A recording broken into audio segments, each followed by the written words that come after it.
Assalamu alaikum wa rahmatullahi wa barakatuh. In the last video, we talked about the Battle of Jamal and the Battle of Siffin, and I tried to give you a summary form of it. And several questions came my way.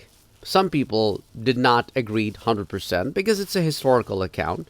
Different people have different viewpoint. And quite possible, I tried to stay as much in the middle as possible.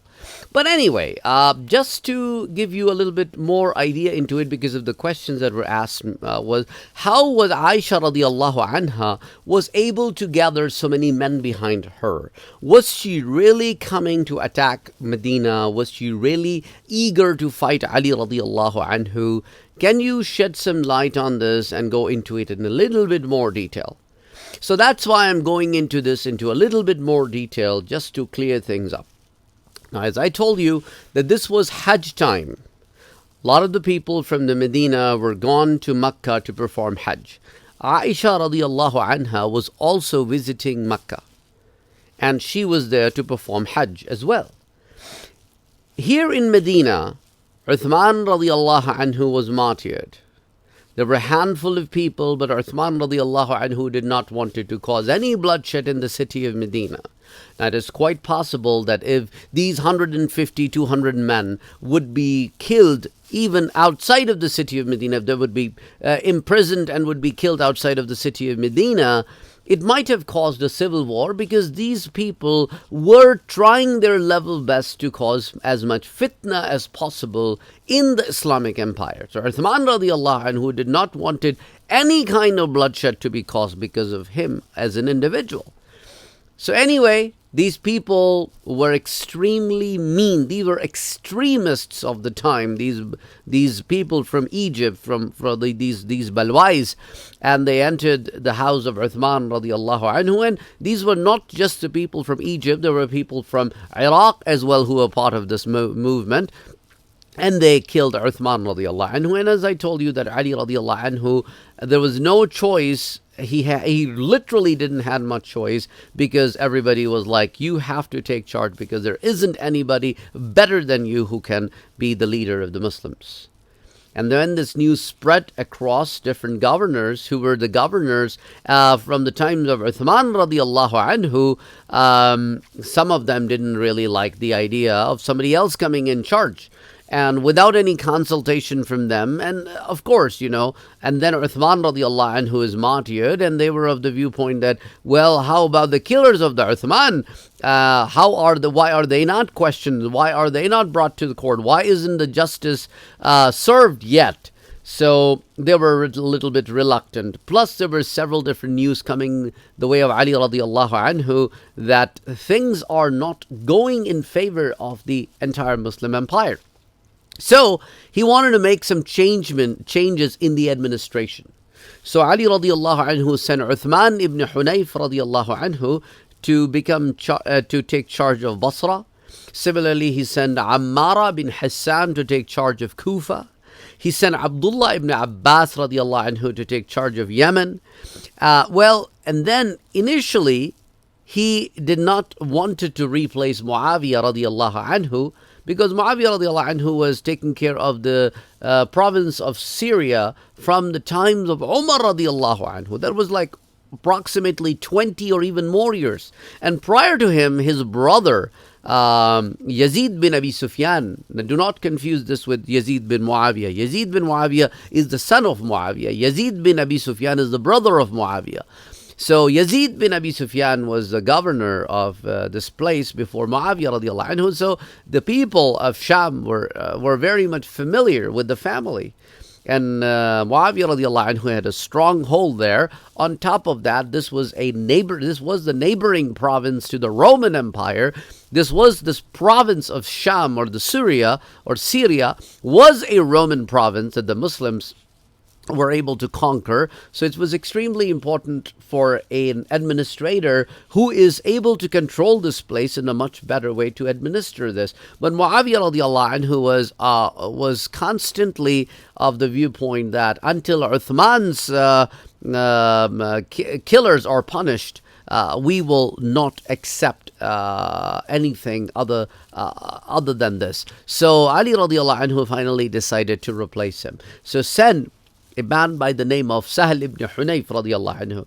And when he reached the outskirts of the province of Sham, he reached as far as Tabuk, when he was confronted by the well-wishers of Muawiyah radiallahu anhu, and he was forced to be back. He said, "We are not, Muawiyah is not giving charge over to you because we do not accept the Ali as a caliph yet." Until they didn't deny that we will not accept Ali as a caliphate, period, but they said until the justices serve, we are not talking anything else.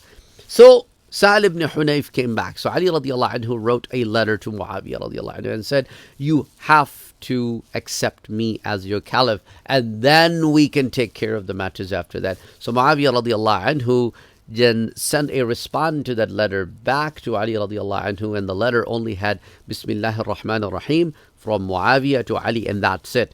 The person who brought the letter was a spokesperson, and he said that there are 50,000 men waiting in Syria to take the revenge of Uthman. And that itself was a very, very, strong statement. And then he said, the shirt of Uthman is still hanging in the Jami' Masjid of Damascus, of Dimashq.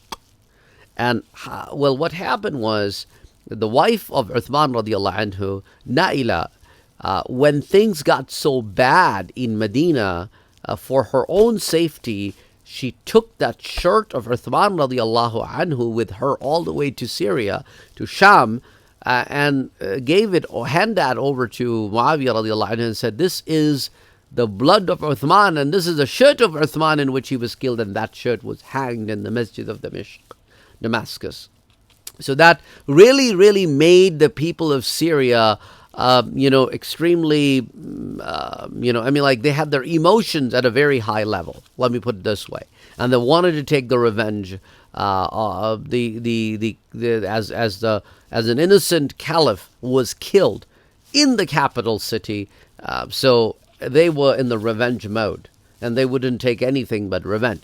Ali radiallahu anhu wanted the whole situation to get under control before he can take the revenge. I am giving you the background of the Battle of Jamal, so please stay with me. As you wanted the details, I want you to please stay with me so that the details can be unfolded. So at that time, Khalid bin Zufr Absi, he was one of the man who was with Ali radiallahu anhu, and he stood up and he said to this representative of Syria or Sham that do not consider the grief of the people of Syria. I'm using much softer words because my idea is not to spark anything here, but just to give you a little context. He said, do not expect that the people of Sham or the Syria are the only one grieving the death of Uthman, and you are showing it a lot more than you're actually grieving. Kind of that statement. I'm just summarizing those words. Again, my idea is not to start any kind of historical debate or play with emotions and stuff like that.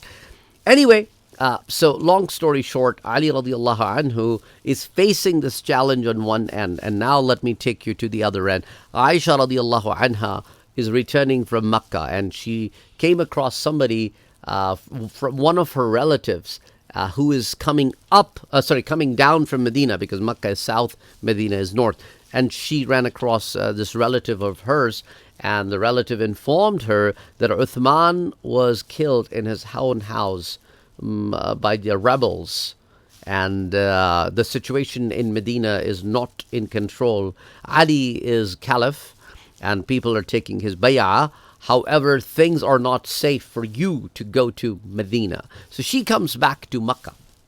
And when she comes back to Makkah, of course, she is Ummul Mu'mineen. She is a person that everybody looks up to. And everybody was, and of course they are from, the Quraysh is from Makkah. She's originally from Makkah. She's the daughter of Abu Bakr as-Siddiq radiallahu anhu. She's the wife of the Prophet sallallahu alaihi wasallam. Of course, she's an important person. Upon her arrival in Makkah, everybody started questioning, like, why did you come back? I mean, like, how did you come back? Is everything okay, right? And then she told what happened in Medina. And that made everybody very furious. Now, this is the time when, if you remember, Marwan bin al-Hakam, he was the guy who was responsible of taking care of the office of affairs of Uthman radiallahu anhu. And this man, Marwan bin al-Hakam, became a great deal for Muhammad bin Abi Bakr and many other people, as certain letters were found with the seal of Uthman radiallahu anhu, and Uthman radiallahu anhu was totally unaware of these letters, and he never put a seal on it. And there was only one other person who had access to the seal of Uthman radiallahu anhu, and that was Marwan bin al-Hakam. So he is a very questionable person, and he always was a very questionable individual. So this individual is in Makkah as well, because he flee Medina for the fear of his life, and he is right now in Makkah. So the person, the governor of Makkah, his name was Abdullah bin Amir Hadrami. He said to Aisha radiallahu anha that we should then take care of the matters in our hand, and we should take the revenge of the death of Uthman, at least bring those the justice. And then at that time, Marwan bin al-Hakam and Sa'id ibn al-As, they basically, stirred the pot a little bit more and started convincing people to come and join the cause. So at that time, Aisha radiallahu anha wanted this particular cause. She wanted to pressurize the capital so that Ali radiallahu anhu would take immediate actions against these people. She had no intentions of coming out and wage war on Ali radiallahu anhu.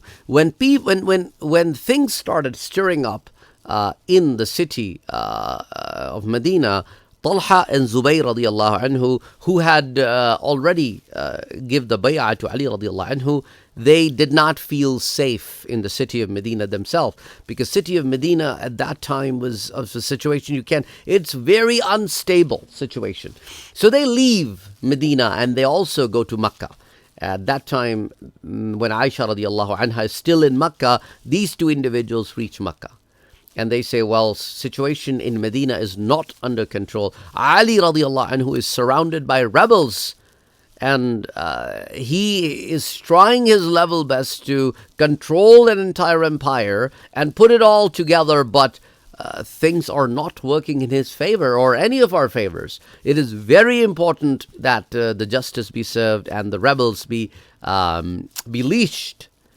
So Aisha radiallahu anha then and Talha and Zubayr, long story short, now they're looking for more people to press the caliphate so that these rebels know that there is a power to balance things. Rebels are right now thinking that they are on the winning side, and now they can spin the whole empire in their favor, but there has to be a balance in the situation. So Aisha radiallahu anha and Talha and Zubayr, now they're heading towards Iraq. They're going further north. Syria is already on their side, so they don't have to go to Syria. They want to gather more people on their side. So now they're heading towards Iraq. Ali radiallahu anhu, in his vision, in his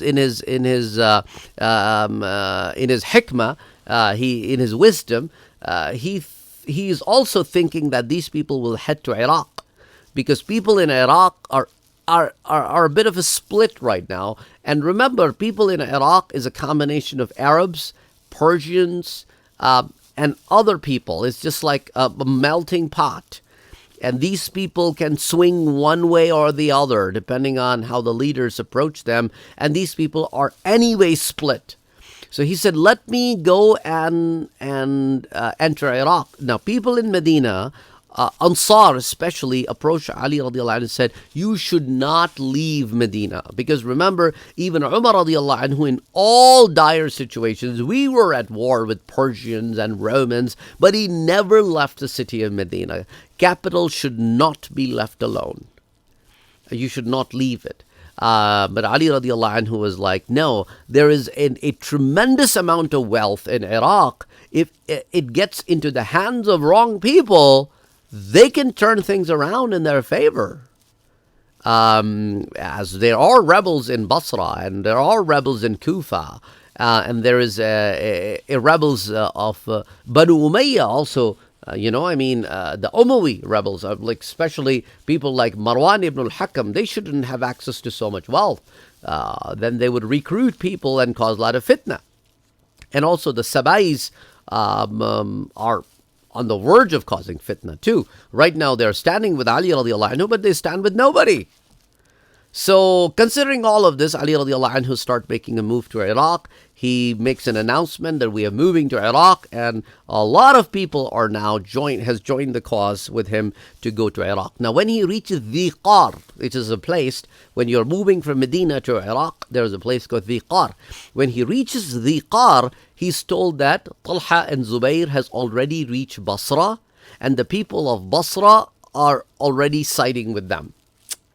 So now he is of the viewpoint that there's no point of going to Basra because they have already reached there. They've already convinced people. Rather, we should go to Kufa. So he sends his eldest son, Hassan ibn Ali, radiallahu anhu, Imam Hassan, along with Ammar ibn Yasir. When Hassan and Ammar enters Kufa, at that time Abu Musa al-Ash'ari is talking to the people of Kufa, trying to convince them to stay out of war and be neutral. And Hassan radiallahu anhu doesn't want neutral right now. He wants people on the side of the Ali radiallahu anhu with as much might as is with the Talha and Zubair and Aisha radiallahu ta'ala anha, so that, of course, when there's a balance of power, the negotiations are possible. Nobody wants to fight. Just remember that. It's all about establishing enough pressure on both ends so the equilibrium is maintained, the scale is even, so that the negotiations can take place. So Hassan radiallahu anhu dismisses Abu Musa al-Ash'ari from the mosque, and he takes charge. And he starts speaking to the people, and he convinced the chiefs and the leaders and the people. And of course, at that time, some other individuals also are along with Hassan radiallahu anhu, Hujr ibn Adi. They are also convinced. The people of Kufa are convinced to side with Hassan radiallahu anhu, and of course Ali radiallahu anhu, and now they have the Kufa with them. Now as they start moving towards Basra, because Basra is south, and there's an advancement being made from Dhiqar by Ali radiallahu anhu, and people of Basra are now getting split. People of Basra are now getting split as they see that Ali radiallahu anhu is on the outskirts of the city. Talha, Zubair, and Aisha radiallahu anha are in the city. So people of Basra are now split into three. There is one side that is neutral. There is one side that is with Ali, and there's another side that's with Zubair, Talha, and Aisha. The neutral side is trying to convince the other two sides to become neutral. But things are not working that way.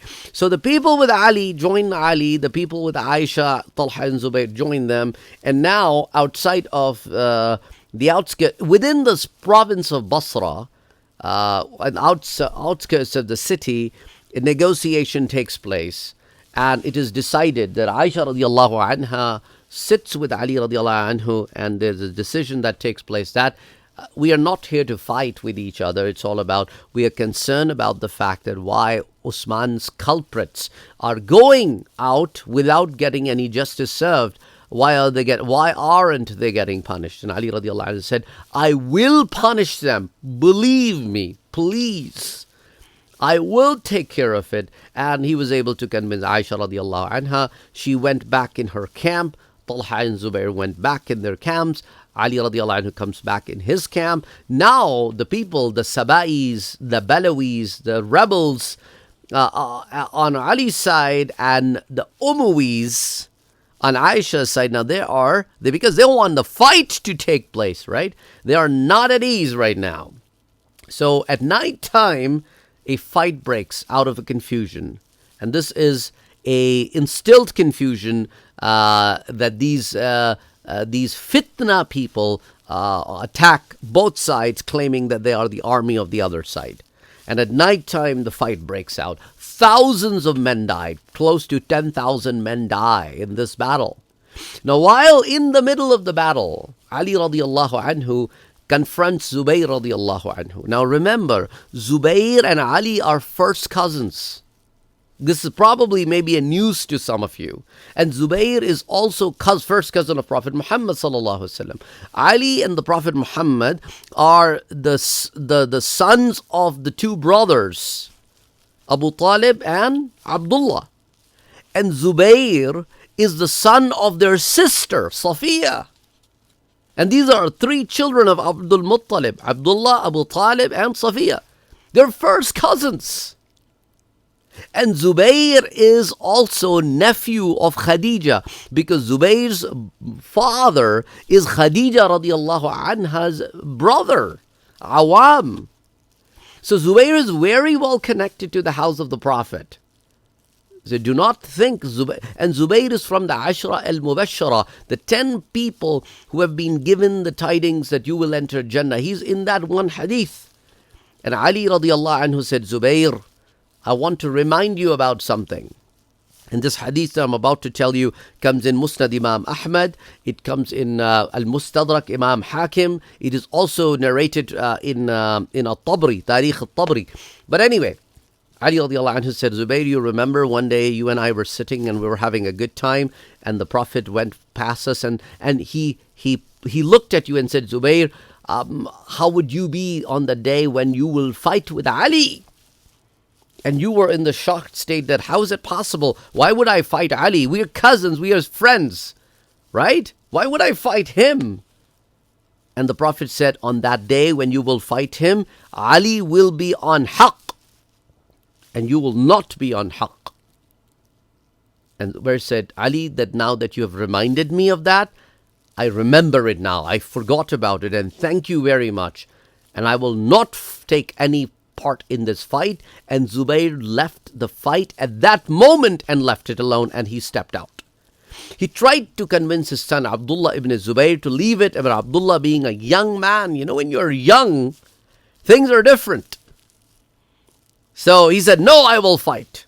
We will fight for Uthman. So he continued the fight, and Zubayr left the battlefield. And he said, I will go to the city of Medina. I'll just go back. I have no part in it anymore. So he decided to go back. I'll tell you what happens to him. Does he make his way all the way to Medina or not? And he makes his way back to Medina or not? Now, Talha, upon seeing Zubayr, approaches Zubayr, and Zubayr convinces Talha that we are not on haqq, and gives the narration of the Prophet. And Talha also withdraws from the war. These are the two generals of the army, and both of them withdraw. And remember, Talha is also from Ashra al-Mubashara. At that time, when Talha withdraws from the war, and he started to move away from the battlefield, in the books of history, somebody from the side of Talha, the side where he's leading, somebody from his own side attacks him with an arrow. And in some books it says it was Marwan ibn al-Hakam who attacked Talha, because in his heart he did not like Talha. He believed that Talha participated. As a result, Uthman was killed. He somehow thought Talha had any part in it. Astaghfirullah al-Azim. Now, Ashra al-Mubashara we're talking about. But Marwan is cuckoo. Unfortunately, I have to use this word. He is not a man to be talked about in good ways. So Marwan ibn al-Hakam, he attacks Talha, and the arrow that he sends to Talha is a poisoned arrow, that if you don't die of a wound, you will die of the poison. And that's exactly what happens. Talha radiallahu anhu die of the poison. Zubayr radiallahu anhu is making his way back to Medina. So there is a place 10-15 miles outside of the Basra city limits, within the Basra province. It is the Wadi As-Siba. It's a wadi, it's a valley. And he was ambushed in this valley by the man whose name is Amr bin Jarmus. Amr bin Jarmus. He attacks him. Zubayr ibn Awam radiallahu anhu is martyred on his way to Medina. That's how both of these people pass away. Now, Aisha radiallahu anha is on top of the camel. That's why it's the Battle of Jamal, because she is on top of the camel, and she is in that, back in those days, they used to have those carriers on top of the camel for women. So she's in that carrier. And it's all wheeled from all sides, but it is quite evident that this is the camel of Aisha radiallahu anha, and she automatically, her position becomes the position of the in charge, because both generals have left the battlefield. Now, people from the side of the Ali radiallahu anhu, of course, when we see the side of the Ali, it is a combination of all kinds of people, and we have rebels in it too. Now, these rebels are targeting the camel of Aisha radiallahu anha because they want to hurt her. So people who are with Aisha radiallahu anha start protecting her. And there were several people whose name come, and some people fought very, very valiantly in that battle protecting Aisha radiallahu anha, and 70 some men died around her camel. And we have this man from Basra. He is a knight from Basra, you can say. His name is Amr bin Bahra.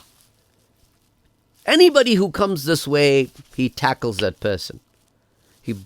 He just puts that person, brings that person to the land of his life, right? So Amr bin Bahra, very, very valiant fighter.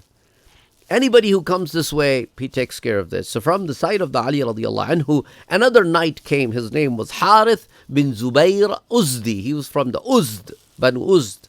And they had a very, very fierce fight. Both were valiant fighters. And then at the end of that fight, they both died. None could sustain the wounds. They both died.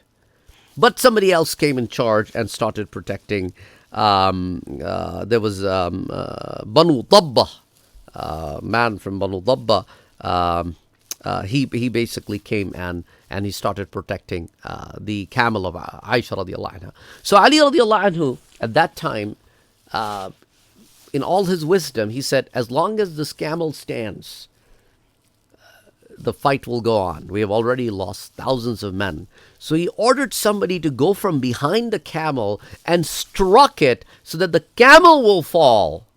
And if the carrier on the camel falls to the ground, the battle will be over, because the side of the Aisha will automatically accept the defeat, because nobody wanted this war to take place. It just happened in the moment. And that's exactly what happened. As soon as the carrier went down, war came to an end. And the side of the Aisha accepted the defeat. And side of the Aisha does not mean Aisha radiallahu anha was never there to fight. It just happened to be so, as I told you. I cannot emphasize it enough. And then I'll tell you one more thing. Just stay with me for another couple of minutes. So when Aisha radiallahu anha's carrier came down, Ali radiallahu anhu sent the brother of Aisha, who was fighting on the side of the Ali, Muhammad bin Abi Bakr, sent, go and take care of your sister. So Muhammad bin Abi Bakr approaches Aisha radiallahu anha and takes her out of the carrier, keeps her in a secure place, and takes her all the way to Basra. And she stays in Basra for a few days. And the books of history, there is a speech of Aisha radiallahu anha that is reported in several books of hadith and several books of historical accounts, that Aisha radiallahu anha gave a speech in Basra. She said, "Oh, my children," because Ummul Mu'mineen, the Ummah is her children. She said, "My children, listen, whatever happened in the battlefield between me and Ali, there's nothing personal about it. It was all because of a confusion. And that confusion is long gone. There is nothing personal between me and Ali." And Ali radiallahu anhu also said something similar to the people. So before she left Basra, she made sure everybody is made aware that whatever happened, do not put any more fuel to it. Do not put any more ignition in it. So anyway, after that, she was sent all the way to Medina, and Ali radiallahu anhu gave her the utmost respect by walking all the way for some distance with her ride, to make sure that she is on the way to Medina safe. And this happened in the 36th year of Hijrah. And Aisha radiallahu anha started moving towards Medina. And then Ali radiallahu anhu stayed a few more days in Basra, controlled the situation, and then he went all the way to Kufa. And he reached Kufa the same year in the 36th Hijrah, in the month of Rajab. He entered the city of Kufa. And from there on, inshallah, if you're interested, we can talk about how things went from that point onwards all the way to the Battle of Siffin. It's a historical account. And, these kind of disputes that happen, I try to summarize it as much as possible just because you guys asked for some details. That's why I thought I would present them to you. Again, there will be some people in the comment section who would come out and say, we don't agree with you. Again, I just wanted to present to you based on the knowledge that I have. Till next time, assalamu alaikum. Please don't forget to like, share, and subscribe to the channel. Please put your valuable comments. And your comments are very important to us because it helps us understand that what you are listening, if you're comprehending, basically that's what it is. We don't want to start any kind of debate in the comment section. It's just about your input. That's about it. Till next time, assalamu alaikum.